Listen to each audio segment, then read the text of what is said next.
The North of 40 Club is now open. We're redefining and simplifying health after 40. If you've found yourself frustrated, confused, and overwhelmed by the nonstop Google searches and coming up empty-handed, if you're confused and frustrated by the contradicting information, join us in the club where we have a community to discuss things with your symptoms with. We've got a growing library of Pilates and yoga videos that you can have access to 24/7. Monthly masterclasses to teach you about what WTF is going on with your body, plus a monthly Q&A where you can come in with questions and get straight answers to your questions, minus the Google searches. Book clubs where we recommend books monthly and discuss it based on what your needs are, what stands out to you. Community of like-minded women to support you through all of this. And nonstop resources and discounts to wellness tools, applications, and everything you need going forward as we age north of 40. Plus, it has to be fun, so we've got games and prizes and giveaways for everyone's participation and excitement within the club. This is only $33 a month right now, so I would hop in. You get a 7-day free trial to hop in, check it out, see if you like it, see if it works for you. On top of that, you will be learning as I learn, because as I go through my naturopathic doctor program, I will be sharing what I learn as it relates to longevity for women north of 40, to our brain health, and to our hormones, which are all huge and important factors. So join us in the North of 40 Club. Find the link below or find it on the website, nataliesayeswtf.com.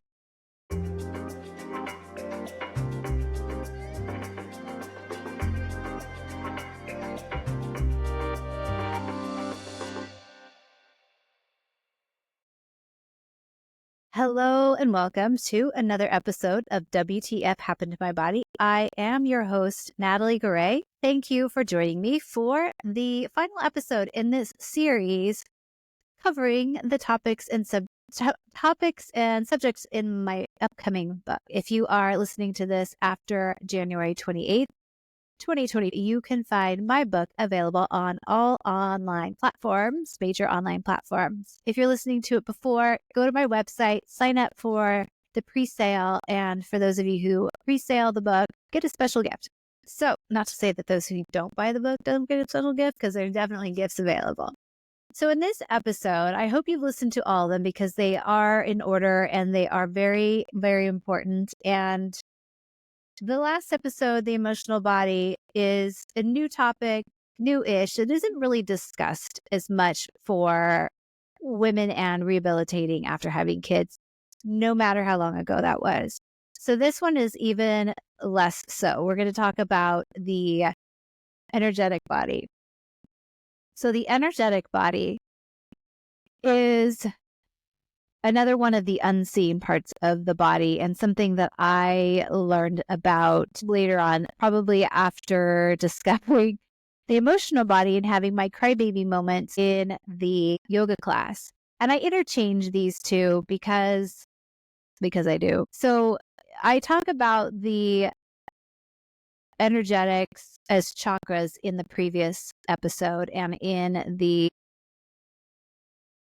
in this one, we're talking about how everything is connected. This is chapter 11, the bridge of well-being. And I start off by telling a story about being at a conference in Oregon many years ago, probably around 2014, 2015, maybe earlier, and listening to all of these amazing speakers on stage share their life's work, their life story, their healing journeys, all of it. And each person was just, I was so inspired after each person. I was just, my mind was blown, basically. But there was one remarkable woman that told her story, who shared her story. And this was so long ago that I had no idea how everything was connected.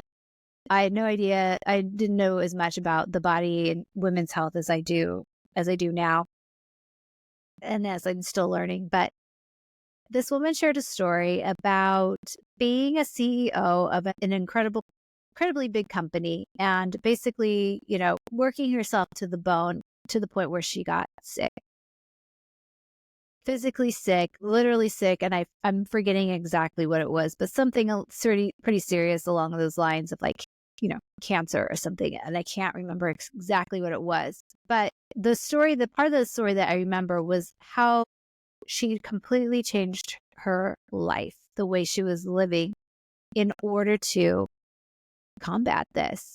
She quit her job and she started working for herself, doing something much less stressful, time consuming, and hard on her body and her brain. And the story, I forget the details, but the story ends that she was no longer sick or was able to, seriously reduce what was happening. My mind is not remembering the details now, but it's listed in the book. And so it stuck with me for years and years and years. And the more I learn about the unseen parts of the body, the emotional body, the energetic body, it makes so much more sense because everything is connected. The more stress we have in our body, the more it's going to, cause a toll in our system, the way our system operates, our hormones, our brain function, our sleep affects everything. If we don't get enough of it, then it affects our eating habits. It's all just a chain of events. And one of the things that I learned, and I shared a little bit about this in the previous episode, was that our cells have a memory. And there's a quote I put in the book that I found by this woman named Professor Laura Bonds. And she explains that the emotional body is the bridge between the physical and the mental. So it represents our feelings and our relationship to all things. It includes the nervous system, our hormones. It includes touch, water release, and water absorption. Everything you encounter triggers your emotions and then influences your health, relationships, perspective, and perception of the world. And I just thought, yeah, that's freaking amazing. And that's such an amazing way of saying it. Like how important to know what our thoughts, emotions, our experiences are and how they affect our health and how to manage that. Your thoughts deposit a shit ton of weight on your well-being and your health. And your thoughts and emotions can make you sick, literally. There's a connection between what you think and what you're feeling and your emotional symptoms. You've probably heard some form of the saying, what you think you become, and that's how it works. The more you think about something, the more energy you put towards it. And I've heard it also described as, if you're driving down a street and you want to avoid something, if you look directly at it while you're driving, you're more likely to go towards it as opposed to avoiding it. So if you are driving and focusing on where you're going instead, you're going to be less likely to hit that. And I don't remember where I heard that description, but it makes sense to me. So I added that. Back in 2020, when we were all shuttered in the house, there was so much going on online, obviously. We lived every day online. And I remember taking an online course program by Susie Batiste, who is the founder of Poopery. And I think she's fantastic. I think she's so creative. And she has studied a lot about just life, body, energy, humans, interaction, just all of it. And one of the things that she would say often, and I don't think it was her original quote, but she would say, your inner world will create your outer world. So if you are feeling unorganized or unhappy or whatever it may be, it will be reflected in your outer world. And I loved that quote, and I think about it often. I think about it and make sure that my thoughts are in line. I try to, at least for the most part. I spend my mornings journaling and I spend my mornings in meditation and most of the time EFT tapping because of this, because I want to release anything. Also, when I wake up, I have dreams I want to write down or thoughts that came up while I was asleep or lately interrupted sleep, which is something I'm working on, focusing on as I age more and as my body is shifting and the hormones are shifting. which I'll likely do another series on. I talked about it in some previous episodes recently. But yeah, it's a continuous recalibration, right, of what's going on and what we need to work on in our body as we continue to age. So some of my go-to tools for these things, for releasing this, the stress or anything stored within the body, are acupuncture. I also try to focus on reducing my eating inflammatory type foods. I quit drinking alcohol. I want to say it's been 2 years, and that has made a huge difference in the inflammation in my body. So your mind, or an initial thought, basically kickstarts the process and sends a signal to the body. And we've all experienced a day when something goes sideways. And in that moment, we have a choice, a decision to make. We just let it ruin the entire day, the entire direction of that day. Or we take it for what it is and try to focus on something else and not letting it derail us. But if we let it take us into a shitty mood, that bad mood makes everything seem worse, right? Have you experienced that before? But is it really? It's not necessarily. It's just what we make of it, how much weight we put on that particular incident or message or phone call.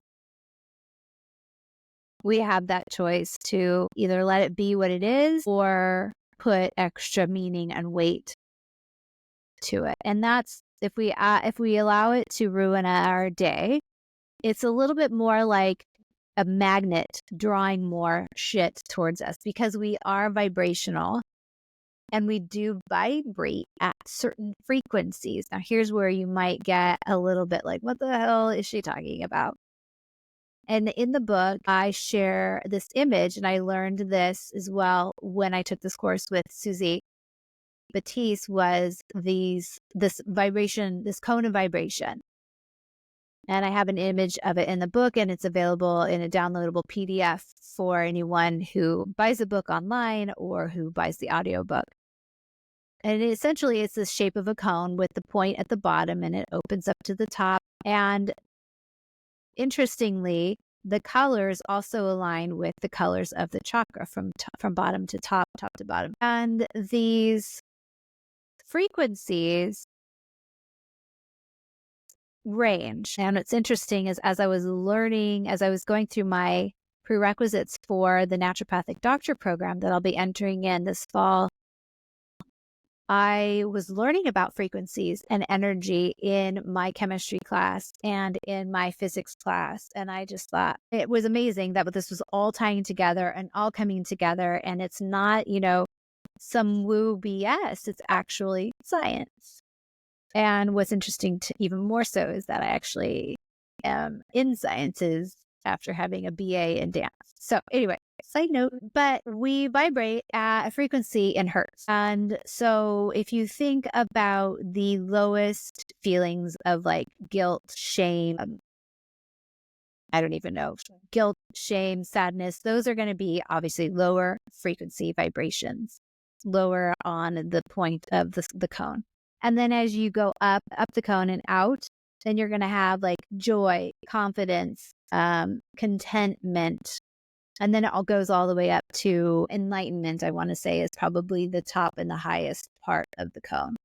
And I just geek out on this shit. I think it's so fascinating. And I think it's so interesting to just kind of deep dive into what we could easily simplify as this body, and we could easily simplify as like, I don't know, I don't feel well, and that's just the way it is. But there's so many things to look at and to think about, and we're just complex beings. We're just complex energy beings in a way, vibrating around this little earth. And so ways of increasing and you've probably heard some of these before, but gratitude counts. The more you can be grateful for things, places, anything that you're experiencing, your health, your roof over your head. Currently in Los Angeles, there are 3 minimum wildfires happening. Crazy, ridiculous, scary, unbelievable, never seen fires happening in Los Angeles. Multiple businesses and homes being burned. And LA gets fires, but this is something else. And I just was, waking up to the news of this morning, and I lived in LA for 13. And it's sad. I mean, obviously it's sad, but for me anyway, it just makes me feel so grateful to be here in San Diego and not there. But thinking about all of my friends there currently, and posted on Instagram, everyone is welcome to join me in San Diego if needed, but people are evacuating and many have lost their homes. So I am very, very grateful to be here right now. And I've been thinking about everybody in LA all day as I record my episodes. So gratitude is huge. In the book, I tell a story about Dr. Joe Dispenza, and he has a crazy story. And I just love it because to me, it just speaks volumes about the power of the mind and the power of our energy and the power of our focus and gratitude and determination. And if you don't know his story, I guess I'll tell you. I didn't want to go into it because it might be long, but I'll tell you. So Dr. Joe Dispenza is a chiropractor by trade, from what I researched. And he was in a triathlon. And during this triathlon, he was making a turn at an intersection on his bike. And a Bronco truck came barreling through the intersection at 55 miles per hour, I believe it was, and hit him from behind. And he landed on his back and broke 6 of his vertebrae in his spine. And the doctors wanted to put a big rod through his spine, which basically would fuse his spine. Which to many would be like, yeah, I guess that's all I know. Let's do it. Okay, I guess that's my only option. And he was like, no, I don't want to do that. So he decided to use his mind to heal. And he would spend hours, if not entire days, visualizing his spine working fully functioning without pain, without, just being back to normal, basically. And it took practice. Sometimes he would have to stop and start all over again. But after, I can't remember about what amount of time it took, but it was a ridiculously short amount of time, which you wouldn't think would be possible. He was able to heal himself. And then he was back to physical activity in a short amount of time. I want to say maybe it was a couple months. I have to look through my book again to remember the research that I looked up. But it was crazy. And so gratitude is a huge practice. The mind is a powerful, powerful tool, and we are amazing, amazing beings. So all that to say that we have the power to heal ourselves, to make choices, to be stronger, high-vibing, happy beings. And there are modalities I list in the book that can help you with that. Some I mentioned earlier, which are acupuncture, chiropractic care. You could do myofascial release, Reiki work, saunas, flower essence therapy. I've helped many moms heal energetically with flower essence therapy. So I hope that didn't just freak you out, but just informed you about what amazing, intricate, powerfully beautiful beings we are, and how healing is possible. No matter how long ago you had kids, no matter how long ago you experienced what you experienced, there are ways for you to support yourself. And again, if you have questions, about resources and you want to reach out to me, I'm more than happy to send you resources and answer your questions. Like I mentioned earlier in an earlier episode, the tools, this part 3 of the book offers the tools, Pilates practices, the exercises, all the things that I recommend and have tried and shared and suggest for you to try and see if it's something that will work for you. Again, these are all just suggestions. These are things that I know are available, that I wanted you to know that are available so that you can make the decision for yourself based on what your body needs without having to, live through life thinking that there's nothing you can do and just kind of suffering. In the third section, I also offer some journaling prompts to kind of take a deeper dive into what's affecting you, what do you need to work on, and to help you create a roadmap so that you can start to implement things into your daily practices. So again, I want to thank you for joining me for another episode. Thank you for joining me for this series of 6 relating to my book and sharing all things within the book. If you purchase the book, please share a picture on Instagram and tag me. If you have questions, please message me on Instagram. I'm more than happy to talk with you and answer your questions and share more resources. Until next time, my friends.